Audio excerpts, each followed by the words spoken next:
قرضہ لینا جائز ہے، آپ اپنی ضرورت پوری کرنے کے لیے آپ کے پاس نہیں ہے تو کسی سے قرض لے سکتے ہیں، لیکن کچھ قاعدے اللہ تعالیٰ نے قرآن میں بتائے ہیں۔ سورۃ بقرہ کی آیت 282 جو کہ سب سے بڑی قرآن کی آیت ہے، تو ذمہ داری بنتی ہے اس پر جو قرضہ لے رہا ہے کہ اس کو لکھوا لے، لکھ لے، مدت پہ لکھ لے اور اماؤنٹ بھی لکھ لے۔ تو ذمہ داری تو اوبویسلی لینے والے پہ زیادہ آتی ہے کہ وہ لے رہا ہے، دینے والا تو ایک احسان کر رہا ہے اور قرضہ جو ہے واپس ادا کرنے کی پوری کوشش کرے ٹائم پر۔ اسلام میں قرض لینا کیسا ہے اور قرض لینے والے کے لیے کیا فرض ہے اور قرض دینے والے کے لیے کیا اجر ہے؟ قرضہ لینا جائز ہے، آپ اپنی ضرورت پوری کرنے کے لیے آپ کے پاس نہیں ہے تو کسی سے قرض لے سکتے ہیں، اسلام میں اس کی اجازت ہے، لیکن کچھ قاعدے اللہ تعالیٰ نے قرآن میں بتائے ہیں۔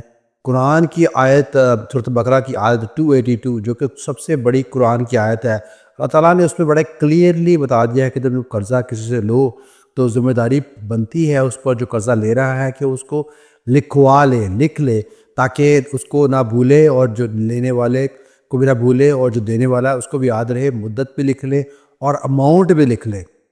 اور بڑے افسوس کی بات ہے کہ آج کے دور میں جب ہم کسی کو قرضہ دیتے ہیں تو دینے والا جو ہے اگر وہ بولے لکھنے کے لیے تو لینے والا کہتا ہے آپ مجھ پہ ٹرسٹ نہیں کر رہے، حالانکہ اللہ تعالیٰ کا ڈائریکٹ حکم ہے قرآن میں کہ آپ اس کو تحریر کریں، لکھیں۔ تو ذمہ داری تو اوبویسلی لینے والے پہ زیادہ آتی ہے کہ وہ لے رہا ہے، دینے والا تو ایک احسان کر رہا ہے، لینے والے کی ذمہ داری بنتی ہے کہ وہ اس کو لکھے اور قرضہ جو ہے واپس ادا کرنے کی پوری کوشش کرے ٹائم پر۔ حدیث میں آتا ہے، آپ نبی کریم صلی اللہ علیہ وسلم فرمایا کہ جو شخص قرضہ لیتا ہے اس نیت سے کہ واپس کرے گا، اللہ تعالیٰ اس کی مدد کرتے ہیں، اور جو شخص اس نیت سے لیتا ہے کہ واپس نہیں کرے گا اس کو نقصان پہنچانے کے لیے، اللہ تعالیٰ اس قرضہ لینے والے کا بھی اس طرح نقصان کرتے ہیں۔ بہت ساری اور حدیث ہیں اس کے بارے میں جس پہ بتایا گیا ہے کہ قرضہ لینے والے کے لیے کہ کیا رسپانسبلٹیز ہے اور دینے والے پر کیا کیا اجر ہیں۔ جو قرضہ لیتا ہے، آپ نبی کریم صلی اللہ علیہ وسلم نے شروع میں اس کے لیے نماز جنازہ پڑھنے سے انکار کر دیا تھا کہ جس کا اگر قرضہ ہے اور واپس کرنے کے قابل نہیں ہے تو جنازہ نہیں پڑھاؤں گا، لیکن بعد میں اوبویسلی آپ نبی کریم صلی اللہ علیہ وسلم نے جنازے پڑھائے ہیں لوگوں کے جن پہ قرض تھے، لیکن سختی کو بیان کرنے کے لیے آپ نے شروع میں ان کا جنازہ پڑھنا کیا منع بھی کیا تھا اور کسی اور کو بولا تھا کہ وہ ان کا جنازہ پڑھائے۔ اور جو شخص قرضہ دیتا ہے اس کا اجر ایسے بیان کیا گیا حدیث میں کہ جو قرضہ دیتا ہے اور ایک مدت گزرنے کے بعد قرضہ جب اس کو واپس نہیں ملتا، لکھی ہوئی یا تحریر کی ہوئی مدت کے بعد واپس نہیں ملتا، اور اس کے بعد اگر اور ٹائم دیتا ہے تو اس کو جتنے دن ڈیلے ہوتا ہے اتنے دن اس کو صدقے کے برابر روز ثواب ملتا رہے گا، یعنی کہ بہت زیادہ اجر اللہ تعالیٰ کی طرف ملتا ہے قرضہ دینے والے کو جو قرضہ دیتا ہے، کسی کی مدد کرتا ہے۔ اور اگر کوئی شخص قرضہ لے کر واپس نہیں کرتا اور فوت ہو جاتا ہے تو وہ قرضہ اس پر رہے گا۔ حدیث میں آتا ہے کہ اس کی روح کو وہ جنت میں داخل نہیں ہوگا جب تک وہ قرضہ اپنا ادا نہ کر دے یا اس کے بہاف پر کوئی اور ادا نہ کر دے۔ تو بڑا سیریس میٹر ہے، ہمیں سمجھنے کی ضرورت ہے کہ قرضہ کتنا سیریس ہے۔ لوگ انفارچونیٹلی اس کو بہت لائٹلی لیتے ہیں اور لے کر بھول جاتے ہیں یا لے کر دینے والے سے مکر جاتے ہیں، جھوٹ بولتے ہیں کہ جیسے لیا ہی نہیں، بس سمجھتے ہیں کہ ہم نے شاید چلاکی کر کے پیسہ کما لیا، لیکن سمجھنے کی ضرورت ہے کہ بہت زیادہ سنگین اور بہت بڑا جرم اور گناہ ہے یہ قرضہ لے کر واپس نہ کرنا۔ اپنے اندر کی بے چینی، اینگزائٹی کو کیسے دور کریں؟ انگزائٹی یعنی کہ بے چینی یعنی کہ آپ کو خوف، اندر کا خوف کیسے ختم کریں؟ ہم مسلمانوں کو ان چیزوں سے کیسے بچنا چاہیے؟ انگزائٹی ایک چیز ہے، ڈپریشن ایک چیز ہے۔ ڈپریشن یعنی کہ آپ کو مایوسی ہو جاتی ہے، انگزائٹی بھی کافی حد تک آپ کو مایوسی کے پاس لے جاتی ہے۔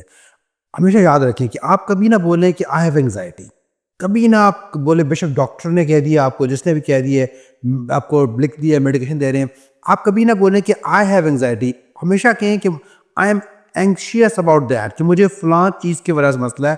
یہ کہنے سے آپ کیا کریں گے کہ آپ اپنا جو خوف، اپنی جو پریشانی، بے چینی ہے وہ ڈائیورٹ کر دیں گے کہ اس چیز پر جو آپ کو کریٹ کر رہی ہے، کیونکہ ہوگا کیا، آپ جب بہت زیادہ اینشیس ہوں گے تو آپ کو ڈپریشن میں جانا پڑے گا، ڈپریشن میں جائیں گے آپ مایوس ہو جائیں گے، اور مایوسی تو ویسے ہی کفر ہے۔ بینگ اے مسلم ہمیں صرف خوف اللہ کا ہونا چاہیے، ہمیں صرف اللہ کی پرواہ ہونی چاہیے، لوگوں کی پرواہ نہیں ہونی چاہیے۔ لوگ ہم سے اچھے ہیں یا برے ہیں، کس طرح ملتے ہیں وہ ان کا معاملہ ہے، ہمیں اچھے طریقے سے ملنا ہے، ہمیں صحیح طریقے سے ملنا ہے۔ ہم انگزائٹی کو اندر نہیں لے سکتے، بے چین نہیں رہ سکتے، خوف میں نہیں رہ سکتے، ڈپریشن میں نہیں جا سکتے۔ تو ہم کبھی نہیں کہنا چاہیے کہ آئی ہیو انگزائٹی، ہمیشہ بولیں کہ I have anxiety about that جس چیز کے بارے میں ہے، جس وجہ سے ہے، آپ اس کو بول دیں، کیونکہ اس سے آپ کا ایمان بھی کمزور ہوگا. جب آپ بہت اینگزائٹی میں جائیں گے، ڈپریسڈ ہوں گے، تو آپ پھر پریشان ہو کر، لوگ پریشان ہو کر آپ دیکھتے ہیں کیسے وہ پیر کے پاس جاتے ہیں، کیسے فال نکالتے ہیں، نجومیوں کے پاس جاتے ہیں، ڈپریشن میں جا کر لوگ طرح طرح کے کام کرتے ہیں، یعنی کہ آپ کفر کی طرف جانا شروع ہو جاتے ہیں. تو ہمیشہ یاد رکھیں کہ آپ کا یہ چیزیں، آپ انگزائٹی آپ خود کنٹرول کر سکتے ہیں. اپنے آپ کو مضبوط کریں اور فیس کریں جو ایشوز آپ کو کریٹ کر رہے ہیں، اس کو ڈسکس کریں اور اس کی طرف پوائنٹ آؤٹ کریں. ہمیشہ انگزائٹی، ان کی بے چینی، یہ اکثر اوقات ہم دیکھتے ہیں کہ یہ کیوں ہوتی ہے، اور وجہ بھی ہے ہونے کی. یہ کبھی بار اس لیے بھی ہوتی ہے کہ ہم فیوچر کے بارے میں سوچ رہے ہوتے ہیں کہ یہ ایسا ہوگا تو کیا ہوگا، ایسا ہو جائے گا تو کیا ہو جائے گا، میں نے یہ نہ کیا تو وہ ہو جائے گا. تو یہ چیزیں ہمیں بہت اینکشیس کرتے ہیں، جو چیزیں ابھی نہیں ہوئی اور ہمارے کنٹرول میں نہیں ہے. تو ہمیں رک کے سوچنا پڑے گا کہ جو چیزیں ہمارے کنٹرول میں نہیں ہے، وہ کس کے کنٹرول میں ہے؟ وہ آبویسلی وہ اللہ تعالیٰ کے کنٹرول میں ہے. ہمیں اللہ پر اپنا ایمان اسٹرانگ کرنا پڑے گا کہ جو ہوگا اچھے کے لیے ہوگا، کیونکہ اللہ تعالیٰ ہم سے محبت کرتے ہیں. حدیث میں آتا ہے کہ اللہ تعالیٰ سے 70 ماؤں کے سے بھی زیادہ پیار کرتے ہیں، یعنی کہ اللہ تعالیٰ جو ہم سے اتنی محبت کرتے ہیں، وہ ہمارے لیے اچھا ہی کریں گے. ہم اب سوچیں گے کہ جو ہوگا اچھے کے لیے ہوگا، اللہ تعالیٰ ہی کرنے والے ہیں، اللہ تعالیٰ ہمارے لیے بہتر کریں گے. تمہاری انگزائٹی لیول ایٹومیٹکلی نیچے آ جائے گی، ہم نارمل ہو جائیں گے. پیسہ خرچ کرنے کے بارے میں اسلام کیا کہتا ہے؟ پیسہ کیسے خرچ کریں؟ اسلام کیا کہتا ہے؟ اسلام کہتا ہے کہ ضرورت کے مطابق خرچ کرو، فضول خرچی مت کرو. پیسہ بے شک اللہ تعالیٰ کی دین ہے، اللہ تعالیٰ کی رحمت ہے، اور اس کو اللہ تعالیٰ کی شکر گزاری میں خرچ کیا جائے. یعنی کہ جن چیزوں سے اللہ تعالیٰ نے منع کیا ہے اس پہ خرچ نہ کیا جائے، جن چیزوں پہ اجر دیتا ہے اللہ تعالیٰ خرچ کرنے میں، اس پر خرچ کرنا چاہیے. حدیث میں آتا ہے، آپ نبی کریم صلی اللہ علیہ وسلم نے فرمایا کہ اللہ تعالیٰ کہتے ہیں کہ او آدم کی اولاد، تم اچھے کام پر خرچ کرو، میں تم پر خرچ کروں گا. فضول خرچی کرنا ایسے ہی ہے جیسے کہ شیطانی عمل ہے اسلام میں، یعنی کہ آپ فضول خرچی کر رہے ہیں تو آپ شیطان کا ساتھ دے رہے ہیں. لیکن اور بھی حدیث میں آتا ہے کہ آپ نبی کریم صلی اللہ علیہ وسلم فرمایا کہ او آدم کی اولاد، تم کنجوس بھی مت ہو جاؤ. اگر تم کنجوس ہوگے تو اللہ تعالیٰ تم پر بھی ہاتھ روک دے گا. یعنی کہ آپ نے پیسہ میانہ روی میں آ کر استعمال کرنا ہے، فضول چیزوں پر خرچ نہیں کرنا، اچھی چیزوں پر خرچ کرنا ہے.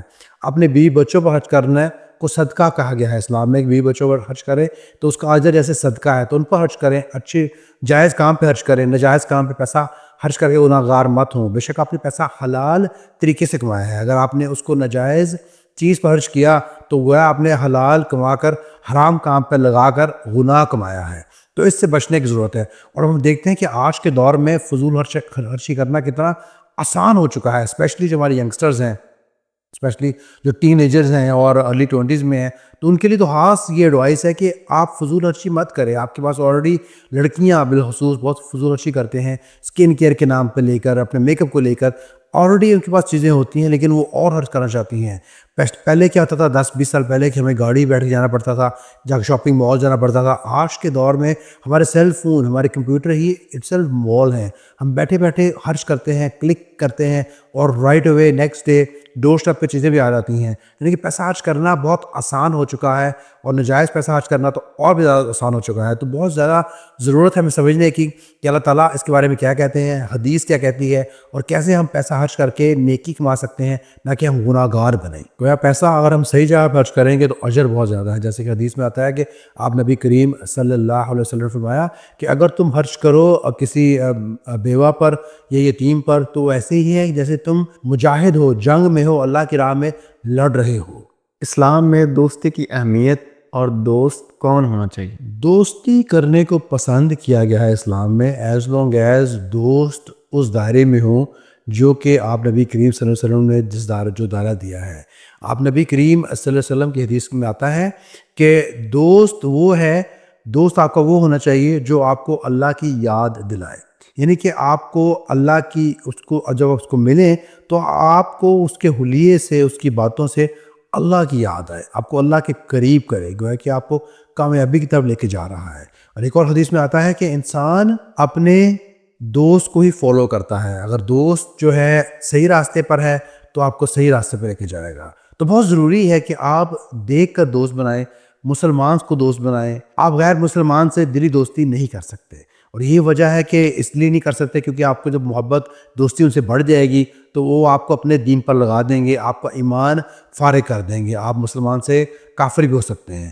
تو اور دوستی کے بہت زیادہ فائدے ہیں۔ انسان جو ہے اپنے دوست سے پہچانا جاتا ہے کہ انسان کا اٹھنا بیٹھنا کیسا ہے، دوستی کیسی ہے۔ تو انسان، کیونکہ ہم ہیومنز جو ہیں ہم لوگ ایک دوسرے کو فالو کرتے ہیں، اڈاپٹ کرتے ہیں، سیکھتے ہیں، اس لیے بہت ضروری ہے کہ ہم اچھے لوگوں سے دوستی کریں اور آپ اپنے فائدے مند کی دوستی کریں، اور فائدہ اوبویسلی یہی ہے کہ ہم کامیاب ہو سکیں آخرت میں۔